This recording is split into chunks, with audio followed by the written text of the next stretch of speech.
From one neighbor to another, WCTE PBS is here for you. Coming up next is Live at 5 on WCTE PBS and its streaming platforms to provide updates on communities throughout Central Tennessee. Good evening, everyone. Welcome to WCTE's Live at 5 this Thanksgiving. Happy Thanksgiving, everyone. We're so glad that you're able to tune in with us and join us. We've got a great show coming up tonight. I'm your host, Zach Buckner, and I'm very excited to introduce you to four of the Upper Cumberland's finest people, in my opinion. And we're just going to kick right off the bat with Putnam County Mayor Randy Porter. Mayor Porter, thank you for being on the show. Absolutely. Love being here, Zach. Well, this is exciting. This is my favorite time of year. It's Christmas time. And I am so glad to say that this year, the Cookville Putnam County Christmas Parade is back on. Yay. we are doing it this year. Absolutely. Sure. It's one of those things, I think, like many things that we took for granted. Yes. And so this year, man, I hope the streets are packed and everybody's ready for a great parade. We do too. We're looking forward to a great parade. We had to miss it last year, but we're ready to go this year, and we're looking for a great time for everyone. That's right. So the Christmas parade this year here in Cookville is on Saturday, December the 11th at 6 p.m. I know lots of people are excited about the nighttime parades. Yes. and the 6 p.m. time slot. And so talk about the involvement in the parade this year. How's it going? What are you seeing from businesses and individuals and organizations this year so far? It's going great, Zach. We have a committee that works together each year to put the parade together. Great group of folks that are dedicated to trying to bring some joy and excitement to our young folks that love the parades. And so we've got a lot of businesses and nonprofit organizations, right, and all kinds of different clubs and Boy Scouts and Girl Scouts and all those kind of things that are involved. And we're looking forward to having a great parade. We've been working on this. Folks may think, well, you just put on a parade. That's pretty easy. We start working on it right after the 4th of July. Right. To have the parade each year, and we have a great group of folks. Chamber is great to work with. Mayor Shelton, myself, and a lot of other folks involved, and the committee's doing a great job. We're just putting together the final touches to it and getting ready to go. So months and months of background work go into this parade that people just have no idea about. It is quite a spectacle to see it. I've had the opportunity to sit behind the scenes with you on that committee, and it is just absolutely incredible, the teamwork that takes place to pull off an excellent event. Now, this year's event has a very special theme. Let's talk about the theme of this year's Christmas parade. Hometown Heroes. Yeah. When you look back over the past 18, 20 months, Putnam County has had such a difficult time. We got hit with a tornado in March of 2020, devastating to our county and to our community. Lives lost, lots of people hurt, some people lost everything. Yeah. We had a group of folks, our first responders, nurses, doctors, volunteers, thousands of them turned out to help our community.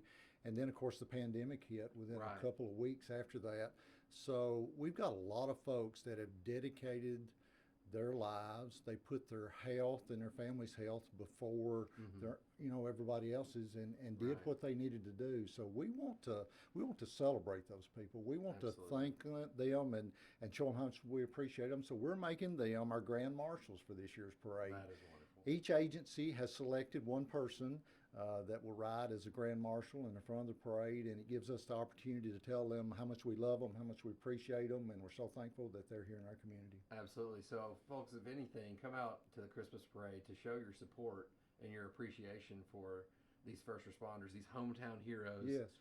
And it's amazing just how many of these hometown heroes we have every day working here in Putnam County. I don't even want to ask for a number. I know there are hundreds of people, though, that are giving, sacrificing, giving their time and their effort, and no one ever sees it. They're in the background. Yeah. And until you need them, you have that emergency in your life, you have that healthcare problem that you have to go, you have fire department, law enforcement. You think of all those folks that are there in the background that you sometimes don't think about until you need them, but they're there, and we have a great group of folks in Putnam County. Absolutely. Well, that's so very exciting. Talk about, what's your favorite part of the parade? What do you enjoy the most about this process or about seeing the parade come to fruition? Oh, it's got to be the little kids. Yeah. Most of the time we walk with a float and being able to hand out candy to the kids and see that look on their face and that excitement. it's unbelievable, and that just makes your heart warm to know that you're giving those memories to those children to be able to see the parade and see Santa Claus. Absolutely. That is something that never, ever gets old. So really quickly, we've got just a moment left. Cookville's not the only community in Putnam County having a parade. Talk about a couple of the other communities that are doing some exciting things too. Absolutely. Each one of our cities, it'll start off with Baxter on December the 3rd. Then we go to Monterey on December the 4th.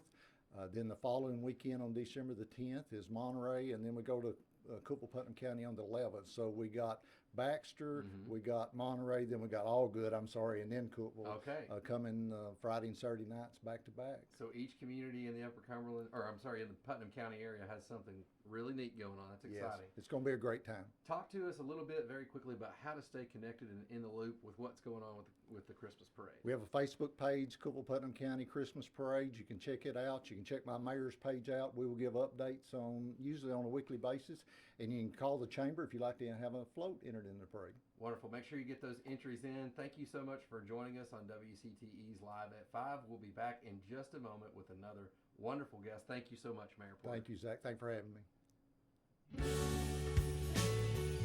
In celebration of the holiday season, join us for the Cookville Putnam County Christmas Parade this year as we honor our incredible hometown heroes, the selfless men and women that devote their lives to helping others. Tune in or stream to see the sights and sounds of visually stunning floats as a festive and inspiring way to celebrate and cheer on your favorite marching bands, dancers, and organizations as they trumpet and whirl past the Putnam County Courthouse Square.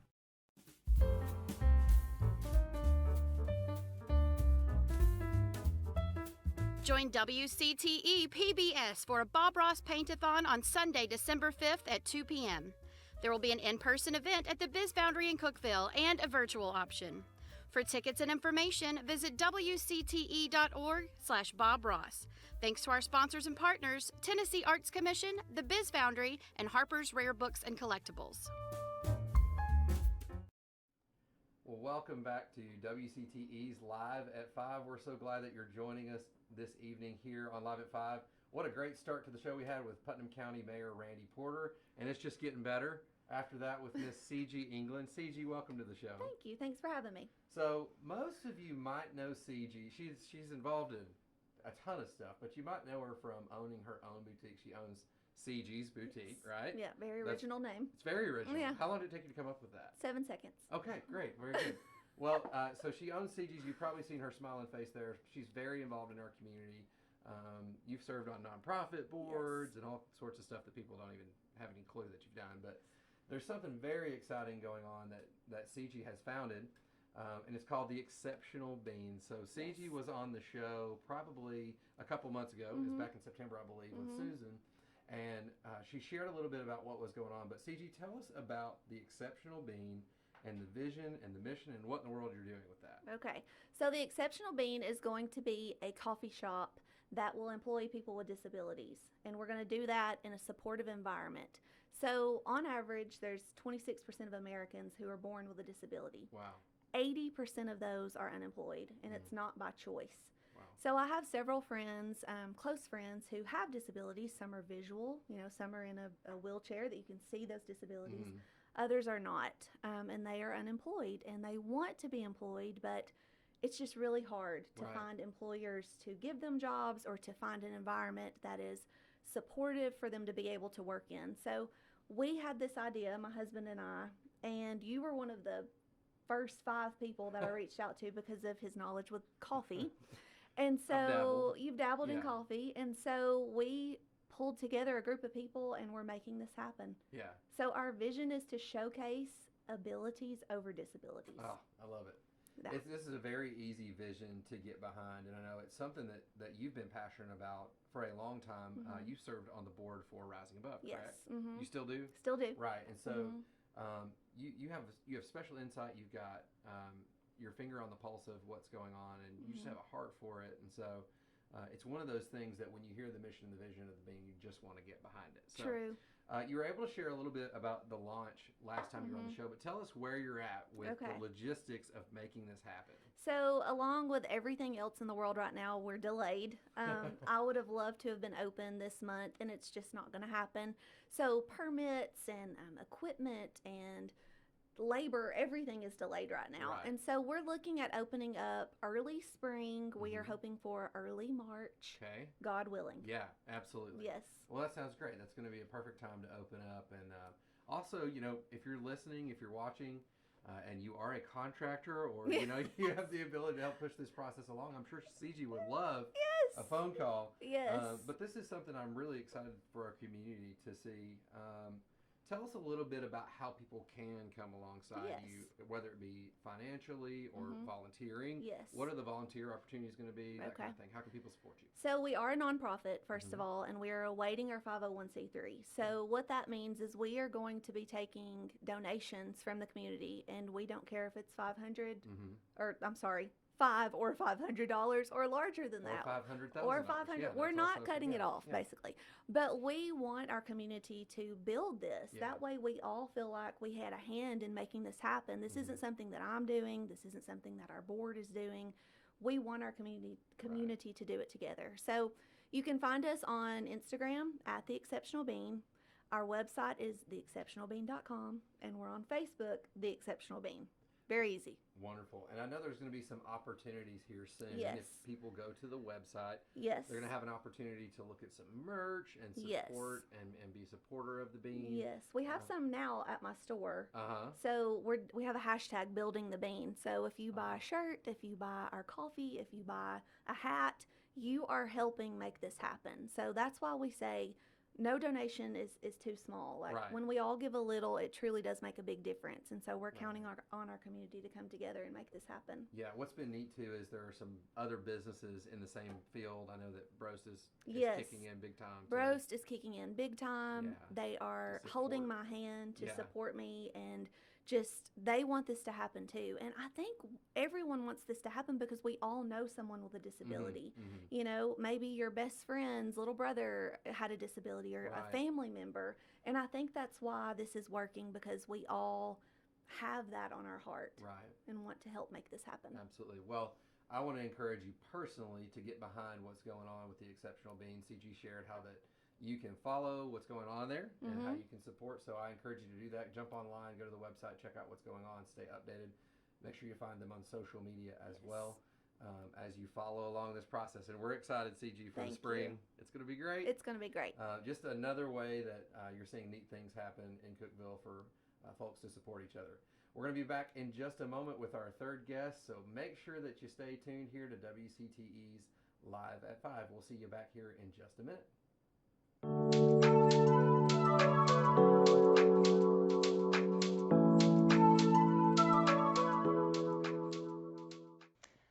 Good evening.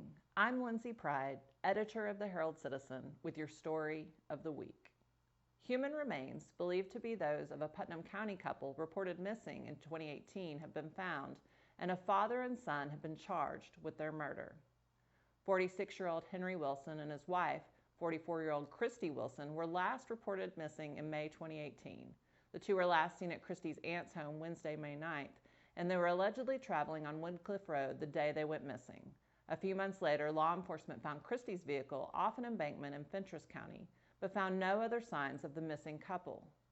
Last week, 13th Judicial District Attorney Bryant Dunaway said the investigation eventually led to Overton County when human remains were uncovered in a remote area of the county, according to the Tennessee Bureau of Investigation. 36-year-old Ryan Bo Cravens and his father, 60-year-old Robert Cravens, were each charged with 2 counts of first-degree murder and 2 counts of abuse of a corpse. Both were arrested in Putnam County Thursday and booked into the Overton County Jail, where the two will remain in custody without bond. Law enforcement hasn't released information on a possible motive or connection between the couple and the father and son who were charged. The first court hearing in the case is set for next month. You can see more about this story as it develops at herald-citizen.com and in our print editions. Thank you and good night.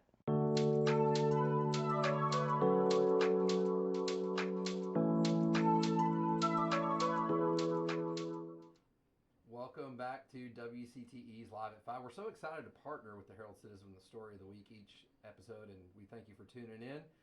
The excitement continues. There's so much going on here in the Upper Cumberland. It's hard to keep track of all of it, but I am here with a very special guest, somebody that I've had the opportunity to meet and get to know a little bit better in the last few weeks, Ryan Barnhart. And Ryan is the Director of Workforce Development and Education for the Highlands Economic Partnership. That was a mouthful. It is. But we got it. We got it. Ryan, welcome to the show. Thank you, Zach. Thanks for taking time to do this. Let's just jump right in. We've heard about the Highlands Economic Partnership a couple of times here on Live at 5, and I'm sure our viewers kind of know what's going on with the Highlands Economic Partnership, but tell us specifically what it is that you do for the Highlands Economic Partnership. Sure. So for the Workforce Development and Education Division, we really advocate for lifelong education, training for our young people, making sure that they have what they need to leave school and find that job that is right for them. Right. And it's so important that we make sure that we get all of our partners at the table to do this. We've got to work with our post-secondary institutes, Right. Our training schools, our TCATs, our community colleges, to make sure that we're all industry aligned with what we're doing, to make sure that they are they have the training in place for our young people so that they can leave school and find the job that is here for Right. them in the Upper Cumberland, because we want to keep our young talent here Absolutely. in the Upper Cumberland, right? Absolutely. It gets really tough to watch our young talent leave, and so that's one of the reasons this initiative was formed in the first place, is to keep that young talent. That's exactly right. And one of the things I'm really excited about is the Relocation Initiative that I'm going to be working on. Right. So for a lot of our young people, they might graduate from tech. They might find a job somewhere else, Right. Something of that nature. But we want to try and, maybe 5-10 years has gone by and they're like, wow, the Upper Cumberland, that sure was a nice place to Right, live. right. So we're going to come up with some marketing tools to influence them to say, hey, come back. Right. You're always We know you welcome. missed it. That's right. You missed it, and come back home because the jobs are here. Right. And again, we're aligning our education with the industries that are needing to fill these positions and these skilled Right. positions. So they're here, Yeah. and we want to fill them with the best talent available. This is a neat process to watch because it doesn't just begin in high school. It's fascinating. Talk about, you're going into not only secondary education, but kindergarten That's on right. through 8th grade. That's right. So we have a K through 12 strategic initiative where we want to make sure that those children understand one day what it's going to be like to go into the workforce.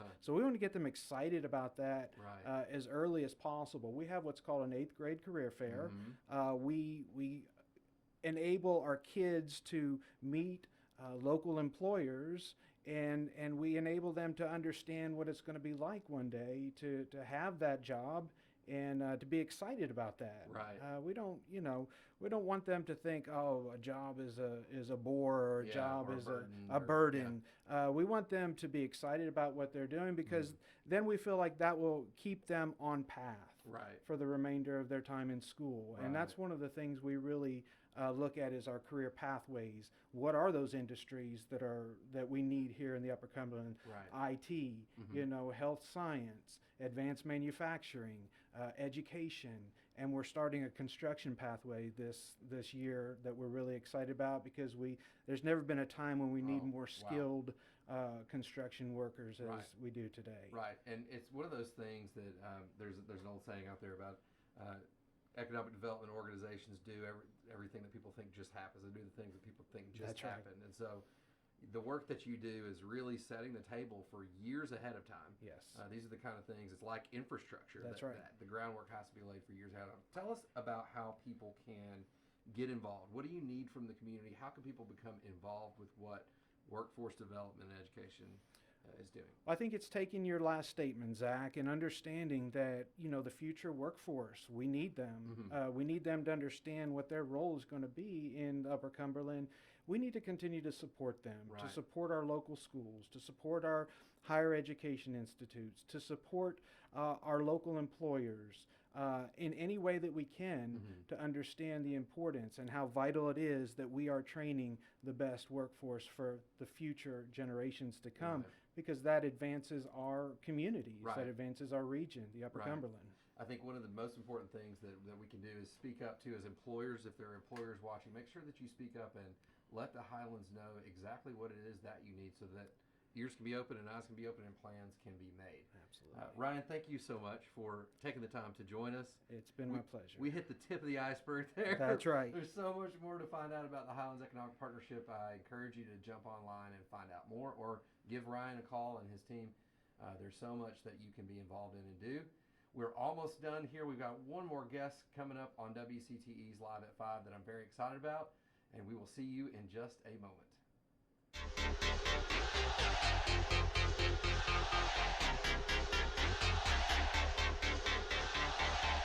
Welcome to the Sports Wrap-Up. I'm Noah McKay with the Upper Cumberland Reporter. Let's take a look around the sports landscape, starting with Tennessee Tech, where the Golden Eagles season came to an end in a 48-20 loss at Austin Peay. Tech finished the season with a 3-8 overall record and a 1-5 record in the Ohio Valley Conference. In high school football action, last week was the quarterfinal round of the postseason, and Gordonsville's season came to an end in a 44-14 loss at South Pittsburgh. Elsewhere, the Upperman Bees advanced to the semifinal round for the second time in 4 years in a 42-28 win over Red Bank. Senior quarterback Ty Dutchess left the game with an injury in the first quarter, and sophomore quarterback Jonathan Rushing entered and led the Bees to 35 points and over 425 yards rushing.